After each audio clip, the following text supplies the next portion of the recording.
All right.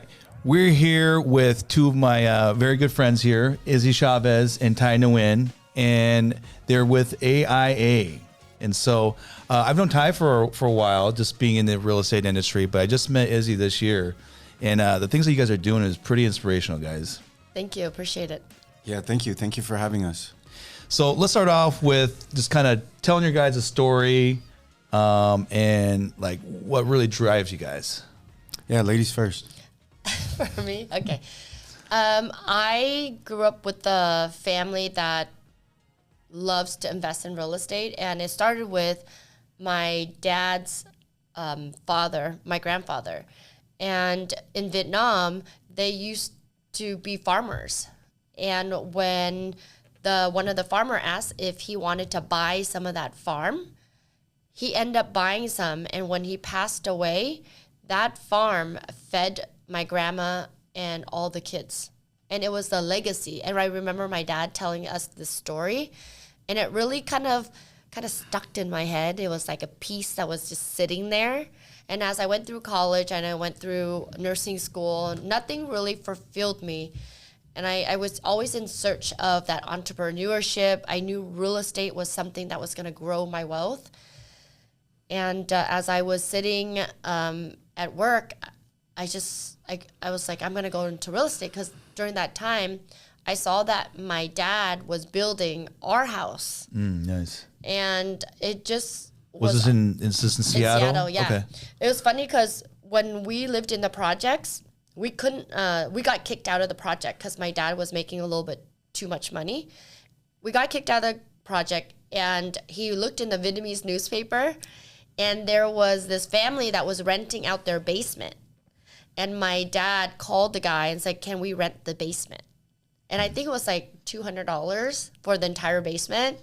We lived down there, and he asked this guy, he was like, if you ever sell this house, would you please sell it to me?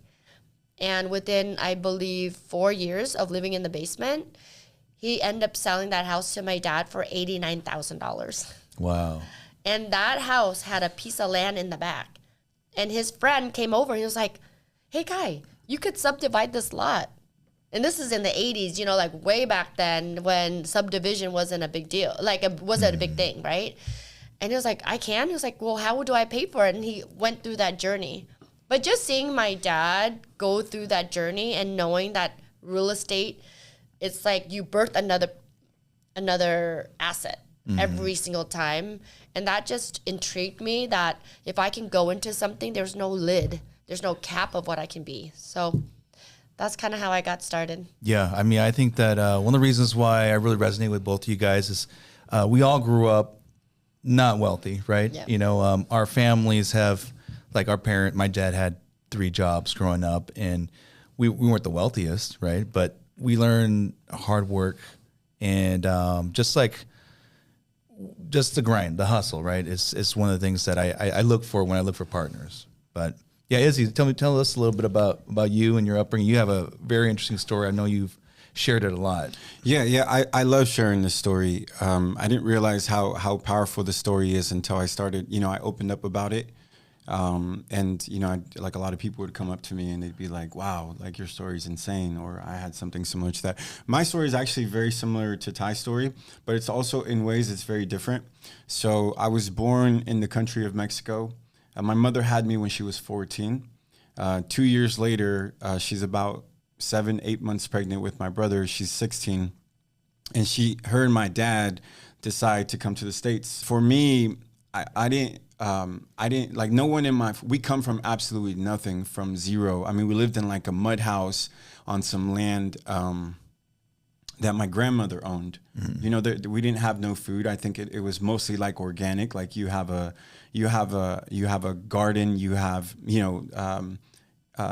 gain, like cows and stuff like that. That's kind of how that's kind of how our family survived.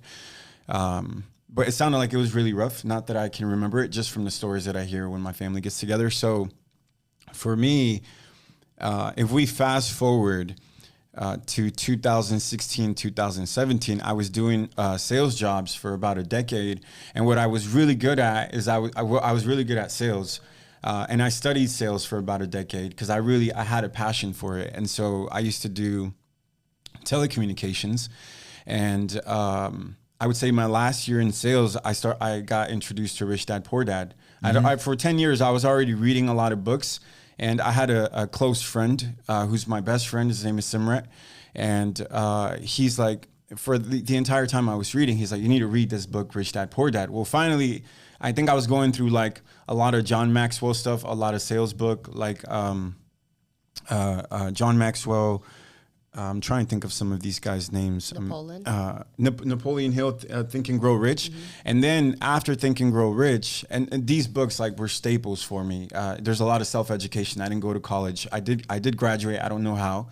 As I'm going through these sales job, my last sales job, I rethink Rich Dad Poor Dad, and in that book, one of the things I remember reading is you'll never become wealthy if you work for someone. You know, you got to work for yourself if you want to become truly wealthy. So, at that point, I decided to open my own cell phone store. Right, I remember I'm helping a customer, and that sentence is just replaying through my head. You'll never become wealthy as long as you work for someone. So I take that leap of faith. I open up my own cell phone store.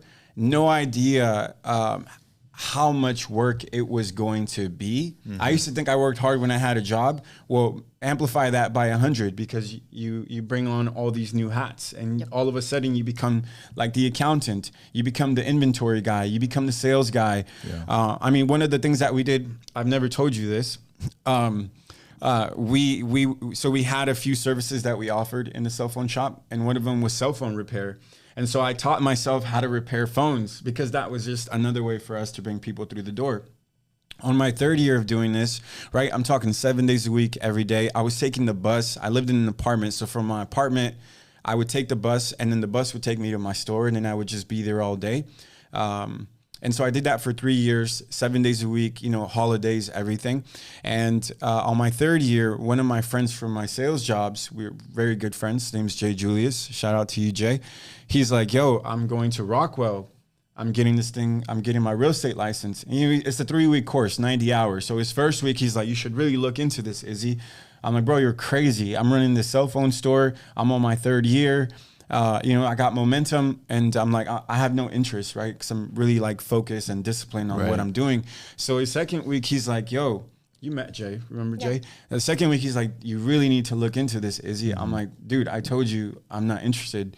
Third week, he mind you, there's nothing in it for him. He does. It's not like he gets some money out of me by me getting my real estate license. So by the third time he brings it up, I'm like, all right, I got enough respect with the relationship that we have. I'm gonna go to your house. I'm gonna hear you out.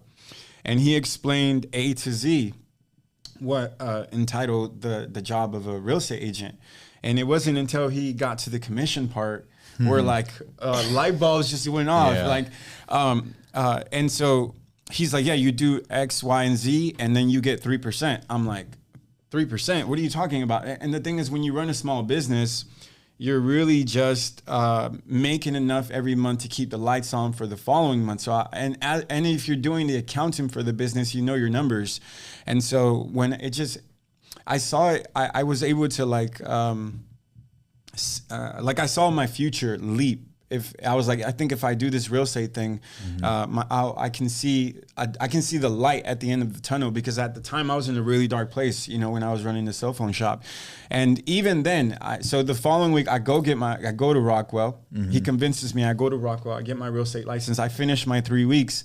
And then I'm like, oh yeah, I definitely don't want to do this, because, you know, what they teach you at Rockwell isn't really what you do on a daily job. And I think if I had to go back and answer, how did you end up eventually getting into it? I think just the frustration from not being able to spend time with my family. You know, we were talking earlier, I have a daughter, and not being able to spend time with my daughter, just barely making ends meet.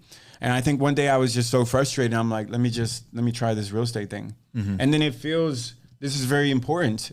I'm going, I think, on my 7th year now. It feels like this was just yesterday. That's what my last 6 years in real estate have been like. Yeah. That's cool. Yeah. I mean, every day you're learning something different. And I think that's what I love about real estate too. It's just every time you do a transaction or you're solving a problem, it's never the same. Just like mortgage, right? Yeah. Well, you know, one of the things I really admire about you guys is like you don't like to be labeled just realtors or just wholesalers. You know, you guys kind of take care of the whole gambit, right? With what you guys are doing.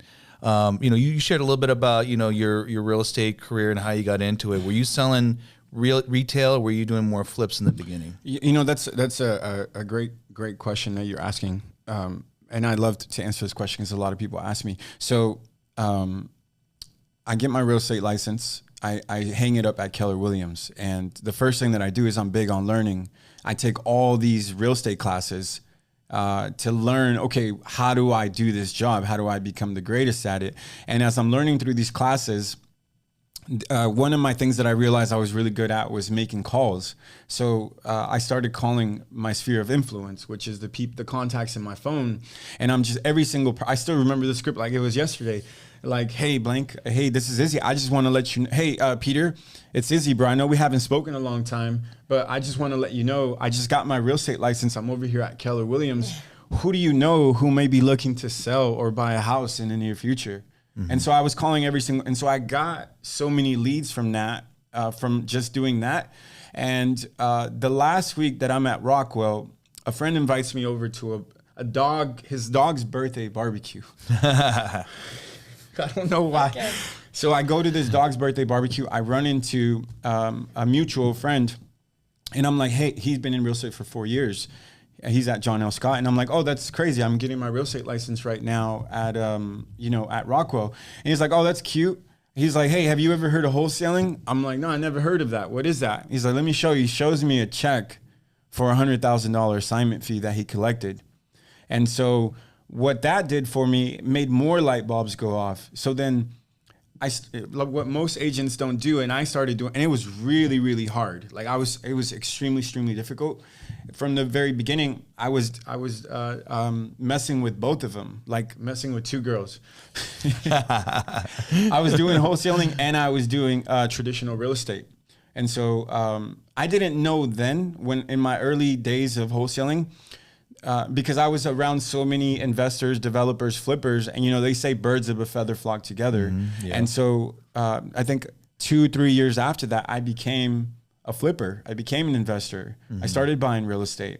Never in like anywhere in my mind did I ever think I was going to own real estate, because I just told you my story. I come from nothing.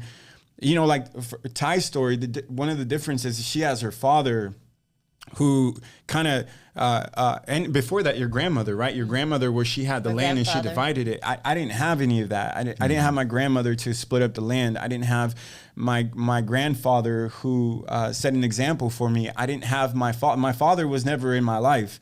He was, unfortunately, he had a really rough childhood. So he had a drug addiction that he was fighting most of my childhood.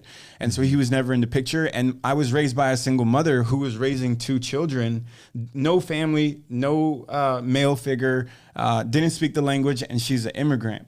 And so we lived in a 600-700 square foot apartment. Me and my brother shared the living room, and I had to be the man of the house. And when my mom would wake up at 4 a.m. and come home at 7, I had to look out for myself and for my brother. Yeah, that's really inspirational. I mean, I remember growing up too. Like I would have to do my sister's hair, and so this is funny because I don't know how to do hair. Yeah, I can relate. What about you, Ty? I mean, you've done, like, you do flips, you do retail, I feel like you do it all as well. Gosh, yeah. I think for me, being in this industry for, over 21 years, I spent 11 years doing traditional real estate. And no one ever sat me down and said, okay, this is how you invest. This is how you buy. You can buy a house with no credit score, pretty much. And it's called hard money. And I'm like, what's hard money? And until I started hanging out with certain people in my life, that kind of created those light bulbs. I went to a lot of investment meetups. I went to a lot of flips, and I looked at other properties until those light bulbs started going off. And I always knew real estate was something that I wanted to invest in.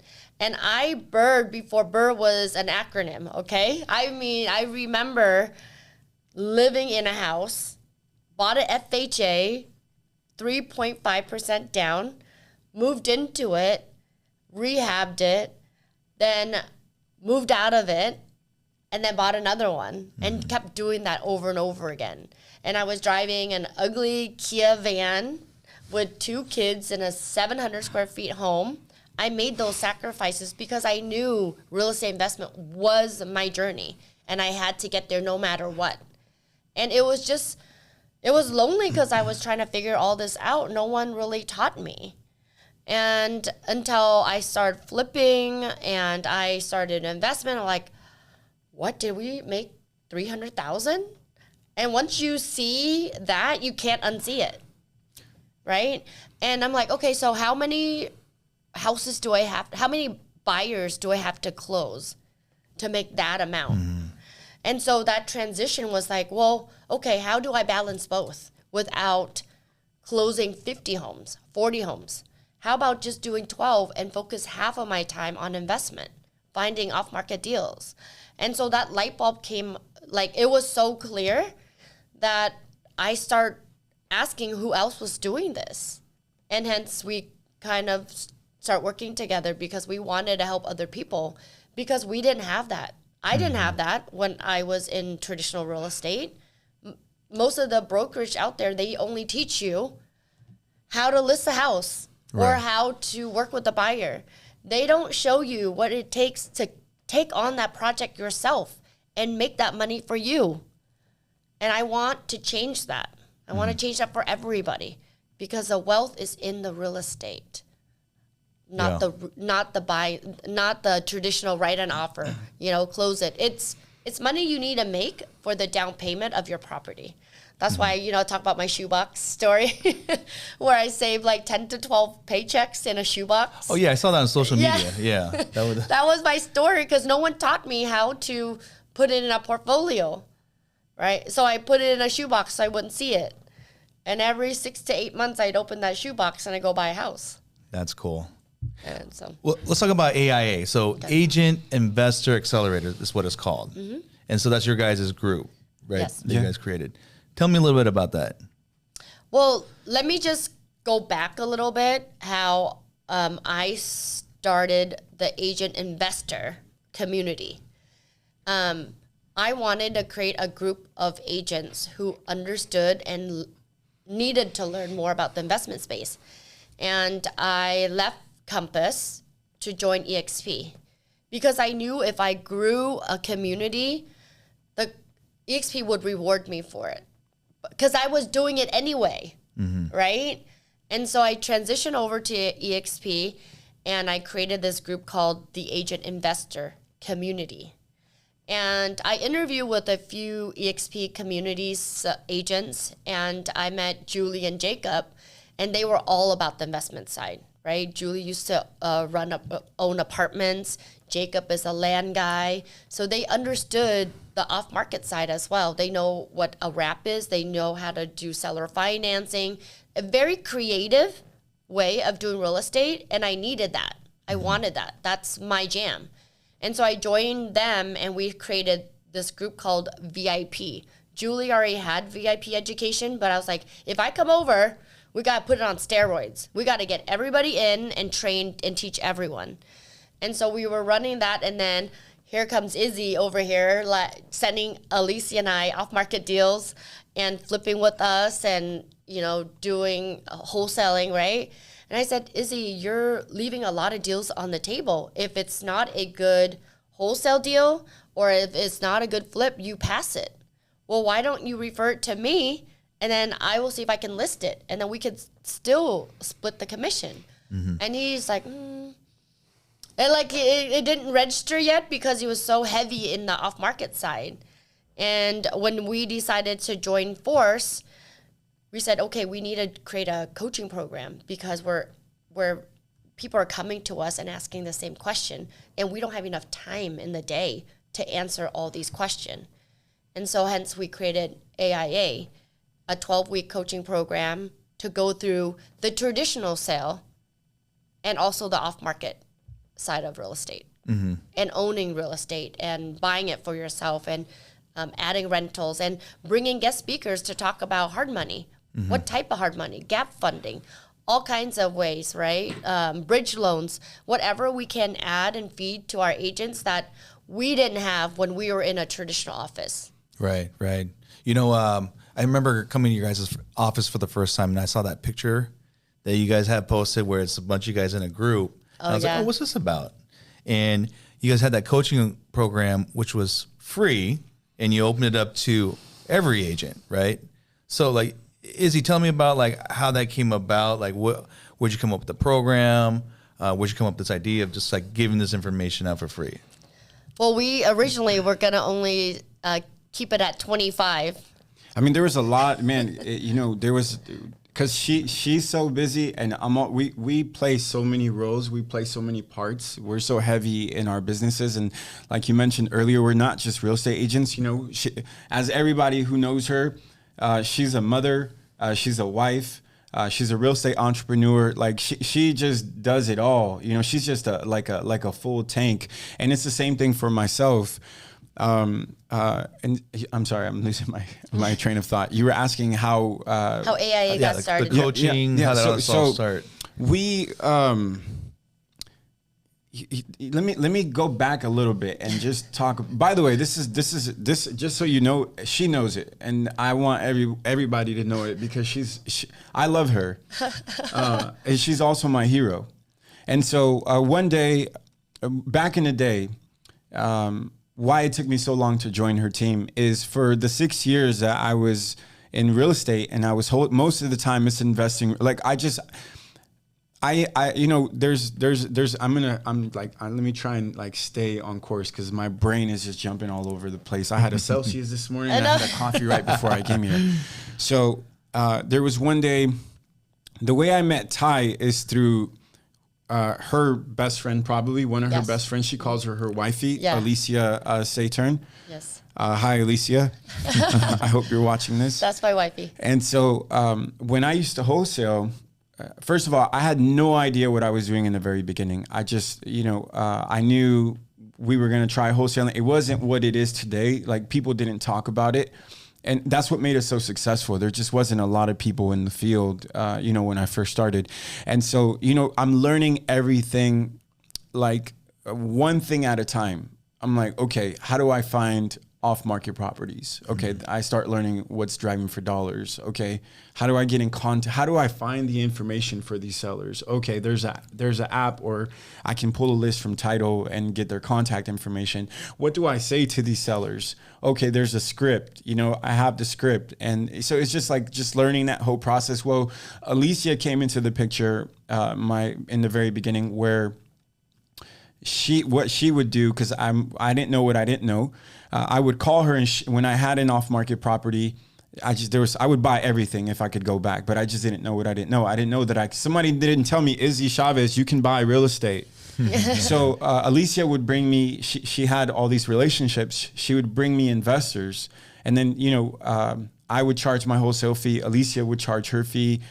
And then she would list it. And then sometimes one of the things that made me very successful, that separates us, and I'm pretty much giving a lot of game on your podcast today, is when I would wholesale a property to an investor or developer, I wouldn't charge the biggest assignment fee because the relationship is always priority to me. And so I would say, hey, just give me $10,000. But when you're done with the property, I'm going to list it for you. Or when you're done developing the site, I want the list back. And so I'm losing my train of thought. Well, when he had a deal, Elisa's like, well, why don't you take on that deal yourself? Yeah. Right? Yeah. And he was like, okay, well, how do I do that? And so she sat down with him and went through the process with him. It was like, okay, go get hard money. Take it on yourself. We got contractors because we were flipping homes already. We already had a crew. And so we shared that crew with Izzy. And he took on, did she call it the Jumanji house? Mm-hmm. Right? And you took on that, but you didn't want to. Yeah. I was freaking scared for my life. Yeah, he was scared. And then she was like, well, I guess you're not ready for it. and it pissed him off. And so he took on the deal. Yeah. So, but it takes a community, right? It takes people who love you, that pour into you. And in this industry, there's not very many people out there that's like that. And that's why she and I are such good friends, because at the end of the day, we are givers. We give first.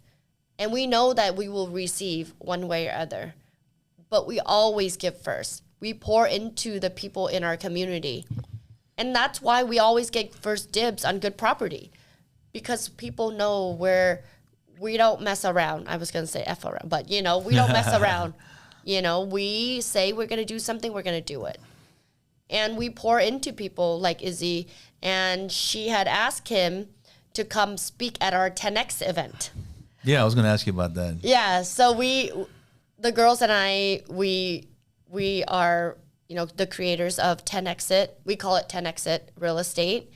And we were hosting a investment class. And we had asked Izzy to be one of the speakers, and that's how we first met. I think that was about 2 years ago. 2.5 years ago, because 10X is only 3 years old. And that was one of our first year of launching 10X. So I would say 2.5 years ago or 3. 2022. It's like spring 2022. This story is so important because, first of all, just to backtrack a little bit to Alicia.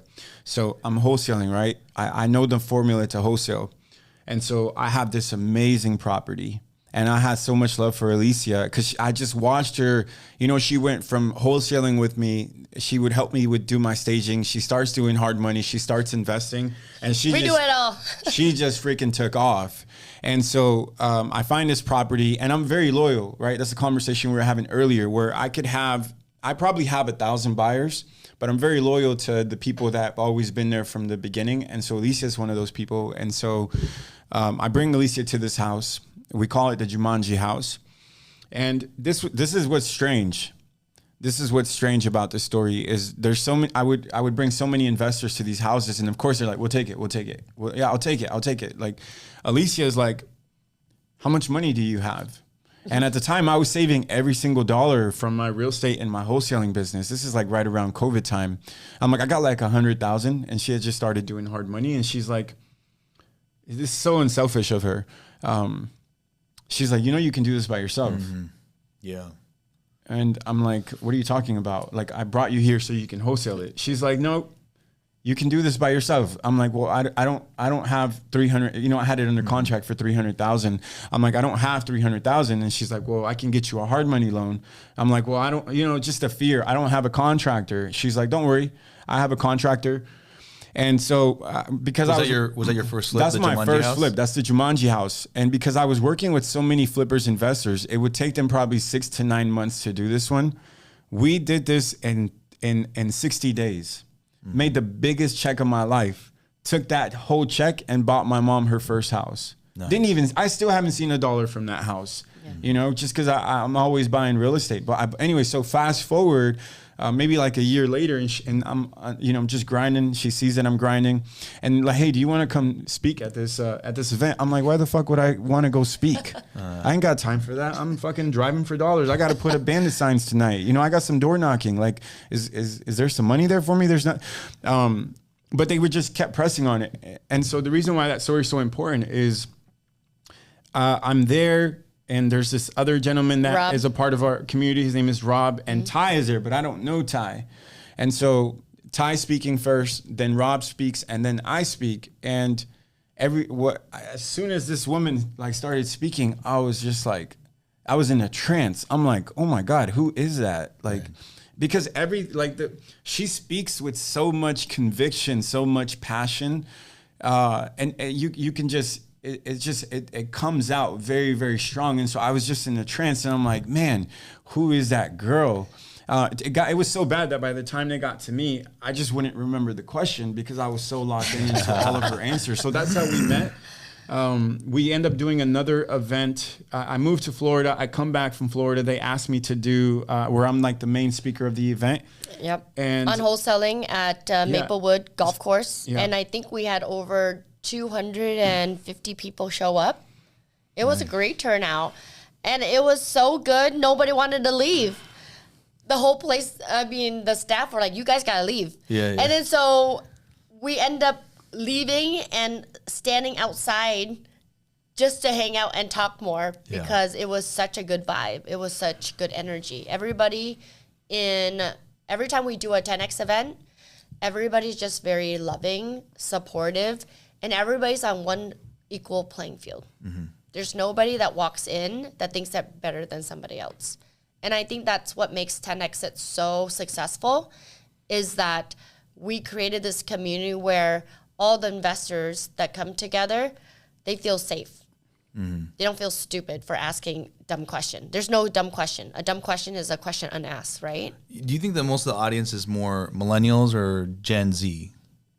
I think more millennials than Gen Z. No, like baby boomers, like the older. There's some. There's a few. But we have such a good mix. I think it's a really good mix. Well, I think so. For ARIA, Asian Real Estate Association, we also did an ADU Dadu event, and that was one of our most well-attended event and one of our most profitable events. And I think it kind of goes to show you that how powerful and how thirsty people are for the information to get into real estate and flipping. And so, the other thing that I wanted to ask you guys about was like, I consider you guys like influencers, right? Like I followed you on social media before I even met you. And I just knew you were really authentic, right? And then you guys got into like speaking, like public speaking. And I just heard that you guys I saw your post about at a high school. Can you guys kind of talk about how you guys got into public speaking and all that? Yeah. For me, I've always loved giving back, and that's my true heart. Coaching, AIA, Asian Investor Group, anybody that joins us, it's more of you join us not as an individual, you join us as a partner. We become your partner in life, in everything. We want you to grow with us. We want to be a part of your family. It's very important. And when we have opportunities where we get to give back, like every year we do a charity event, we do birthday dreams. We give back, we give coats and toys to homeless kids locally here. And we put out our own money. We bring Santa in, photos. People come and drop off coats and toys for kids. And that's important to us. And if we get an opportunity to speak at a high school, we were at a high school career fair. And Alicia's friend is one of the school counselor at Limber High School. And she had asked us to participate. Coy emailed our group and asked if we wanted to participate. And I said, Izzy, you want to be a part of it? And he was like, of course. If you're doing it, I'm doing it. Mm-hmm. And we go there, and there were 100 other volunteers in different career fields. And they broke us up in groups, and the kids got to choose what room they wanted to be in. So it's really cool because like a breakout session. Yeah, breakout session. So they get to pick a topic that makes they want to know more about. It wasn't where it was an auditorium. There's everybody in one room. It was actually the kids got to pick who they want to learn more from. Mm-hmm. It was really nice. And I was broken into one group. Izzy was put into a different room, and then Alicia was in a different room. And gosh, now these high school kids are fanning me. They're following me on IG, and they tell the counselor, they're like, oh my God, they love you. They follow you. You inspire them. And they felt very safe, and your answers are really honest, because I told them I was not a good student in high school. Learning for me is being on the field. And traditional school was sitting there and taking an exam, and I was never good at it. Mm-hmm. And I struggled through high school. I was very honest. But what I told them, what I learned that was most important in high school is the relationships you have. That person sitting next to you, that could be your boss. Mm-hmm. That person over there that's kind of weird, not your vibe, and you're laughing about it, okay, that could be your boss too. Or they may need something that you provide in the future, and you need to be nice to people, be kind. And I like doing things like that because I want to leave an impact. Because at the end of the day, we can't take anything with us besides the footprint we leave behind and how we make someone feel. Mm-hmm. Yeah. So that's how I see it. Yeah. What about you, Izzy? Like public speaking, like have you ever been afraid to, first time you ever do it? I mean, you talked a little bit about how you did an event with Ty and you just kind of forgot the questions. Yeah. You know, when I was in school, you know how they're always like, you'll do some sort of assignment or some sort of presentation. They're like, okay, who wants to go first? You know, and nobody's raising their hand. I would always raise my hand. Oh, okay. So I would and that comes if we backtrack to when my parents first came to the States. After the first year, they ended up going back to Mexico because it was so difficult. And like I said, my dad, you know, had a drug problem, and so we stayed in Mexico for a year. And then my parents came back, except that when they came back, they didn't bring my brother and I. We stayed in Mexico with some family. So during my childhood, I had to learn, like, by the time I was 5, I never asked, I didn't have someone like, hey, can I go to the store? Can I go do this? Because I didn't have my parents. So I had to just make that decision on my own. Well, what ends up happening as I'm growing up is I'm making every mistake in the book, because for me and for all of us, right, we're all parents. Our job is to make sure, like, our children, you know, they don't make the same mistakes. That's our job as a parent, you know, not allowing them to make the mistakes that we made. Well, I didn't have a parent because my mom was working all day. So I had to learn everything the hard way. Okay, so I remember Yeah. you did 2 speaking events, right? One was at your sister's law school. Yeah. And I came to support you, and I watched you speak to other college kids, and that was really good. You were nervous. You spent this. Okay, let me tell you something about Izzy. When you ask him to show up, he shows up 1,000%. And he spent days preparing what he was going to talk about because he wanted to make sure that his time there is very impactful, that he gives to them 100%. He's not going to just show up and wing it. Yeah. He's coming with the fire. He's coming with his heart. He's coming with his whole soul. Like, he's like just taking his heart out and just handing it to them. Yeah. And when we were at the university, your sister's school, you know, you were reading off the paper and, like, you were answering questions. But, you know, when he's speaking, it's almost like he's reading a book, you know, and I feel that the audience always gets so much from you. But what we say, when we speak, we get more out of it than what we give. Mm-hmm. And when you were at Lindbergh and you're invited to speak, it was so good. He told me he had a standing ovation. Okay. And then we all left because we were done. He got invited to another class to speak to another class. That's how amazing he is. And he never shares it.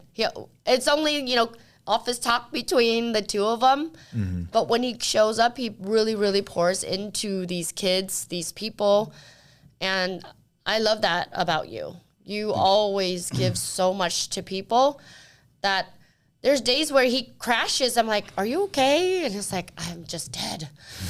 I can't move for 2 days. Because you pour so much into people. Yeah, 100%. Because when I was a little boy, I keep going back because that had such a big impact on my life. And not having, there wasn't anyone who stepped up to the plate for my mother, which is why I've been able to do the things for her, because I watched how no one stepped up to the plate and took care of her, provided for her.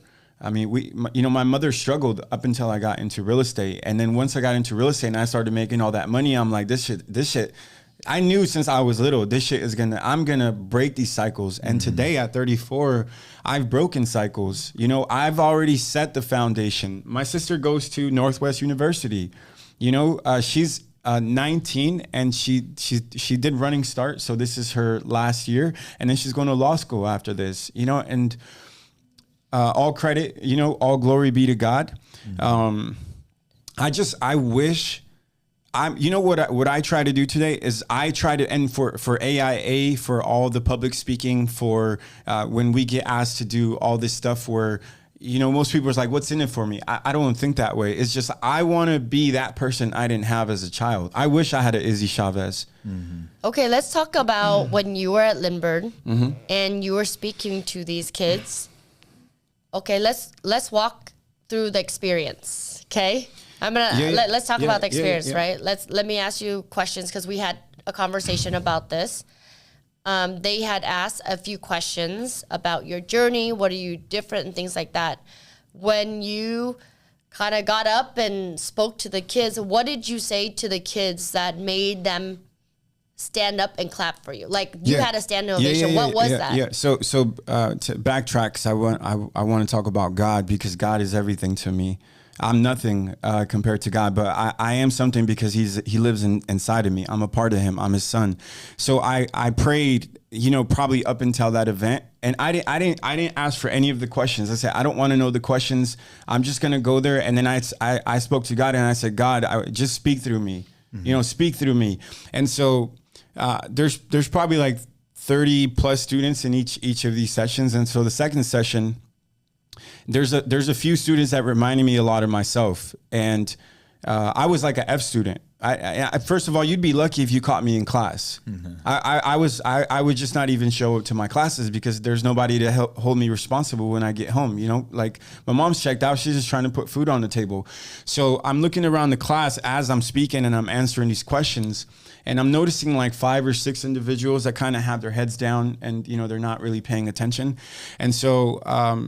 I think I stand up, and then I decide at some point as I'm answering these questions, I tell the teacher, Mr. Kent, I'm like, hey, I'm going to improv, if you don't mind me, to this question that he's asking me. And so I asked the 5, 6 students, I'm like, hey, what is your name? And what do you want to do after high school? Right. And they weren't even paying attention. But the second that I showed interest in them, and for example, one of them, I was like, bro, you got a really nice jacket. Like, I like what you got going on. Like, I was like, what size is that? Is that a medium? These guys started, you know, they lit up like Christmas trees. Cause, you know, like, I understand the 30 students in this class were all immigrants. They're all from all parts of the world. So I know exactly what they're probably going through, even though they don't show it. So I'm like, hey, what do you want to do after high school? What's your name and what do you want to do after high school? And I just went around the room to all 6 of them, and each one of them shared what they wanted to do, what their name was and what they wanted to do. So then I acknowledged them and repeated it. And I was like, okay. So I as I'm standing up, I'm like, hey, I don't know why I'm here. I know I'm not supposed to be here. And the reason I say that is because most of my friends passed before the age of 18, my closest friends. And I'm like, but I know why I'm here. I'm here to tell you that, yes, you can, start that business. Yes, you can be that mechanic. Yes, you can graduate college. And it was crazy. It was so powerful. And I was telling her in that moment, I felt like I was living my purpose. Like that moment was what I was born for. I think you got more out of it than the kids did. 100%.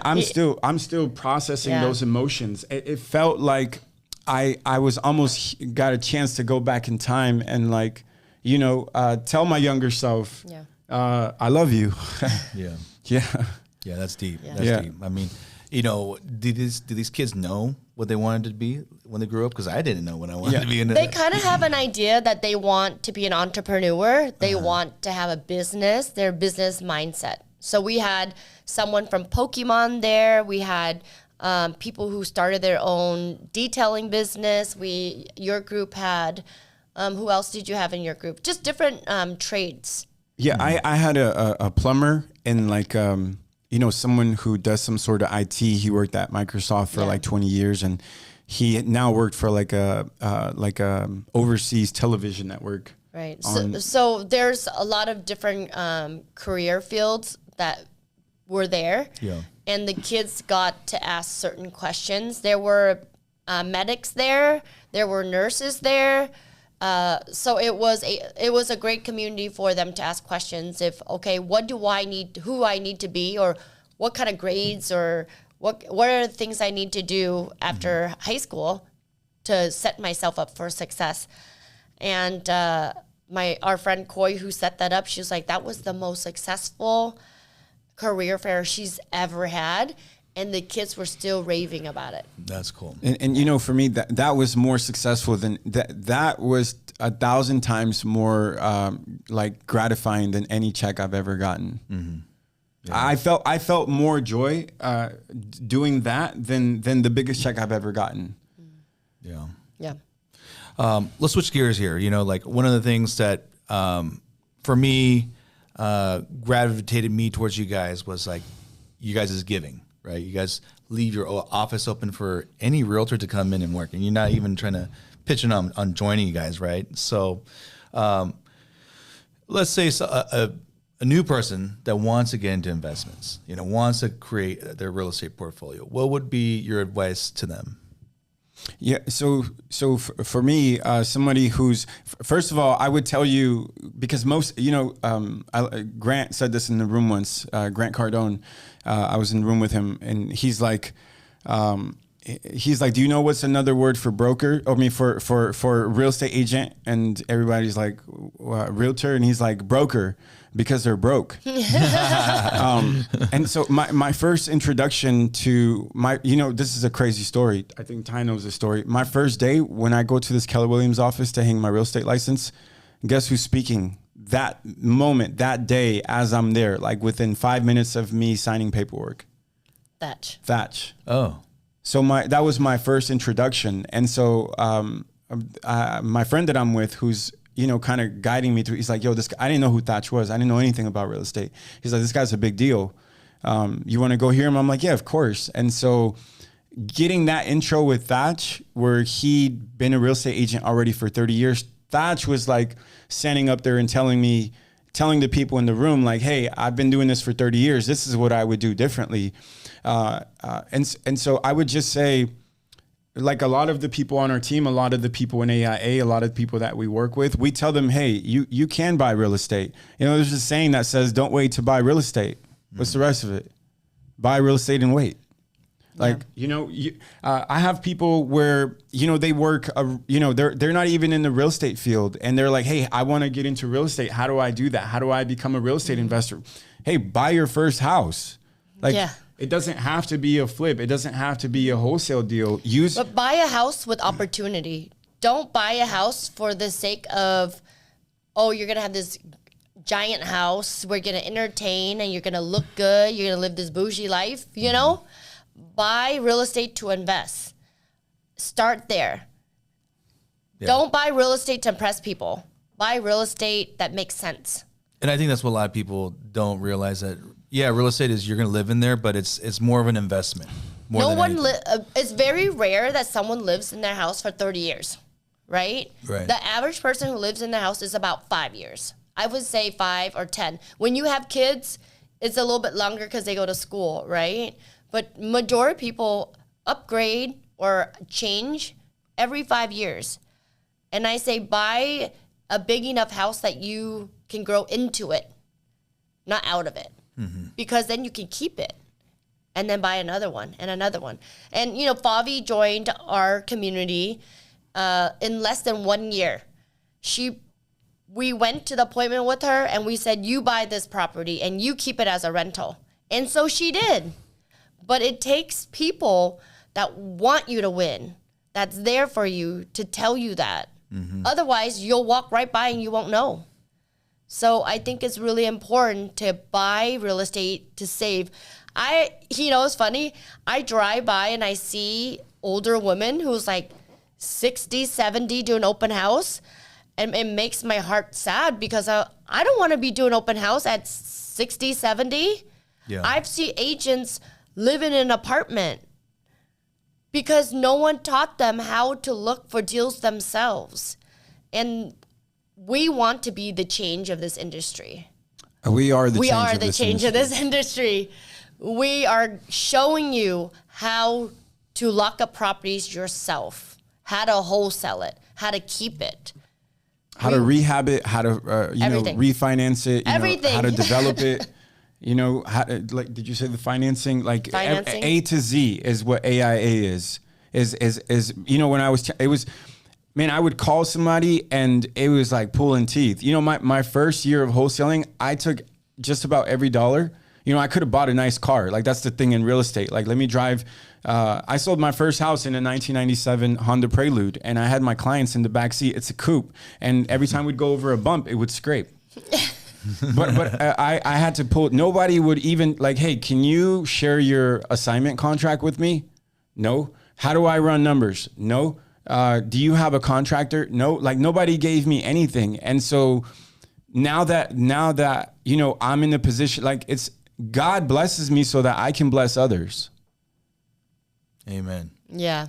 Yeah. I mean, I had an agent come to our group, and he joined a team, and he asked the team if he can sit in and listen to them cold call to learn and get an idea what they're saying.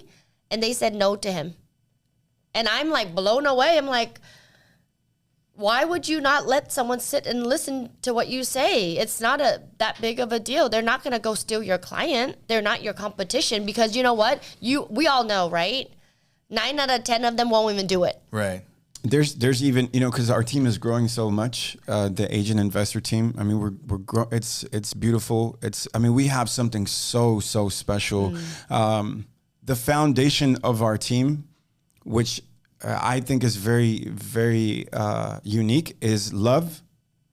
Especially me saying that as a man, love and God. That's the foundation of our team. And then you just build on that. Like our foundation is love and God. But I was going to say, how about some of the agents, I don't want to say any names, where the previous places, like you can't do off market. Yeah.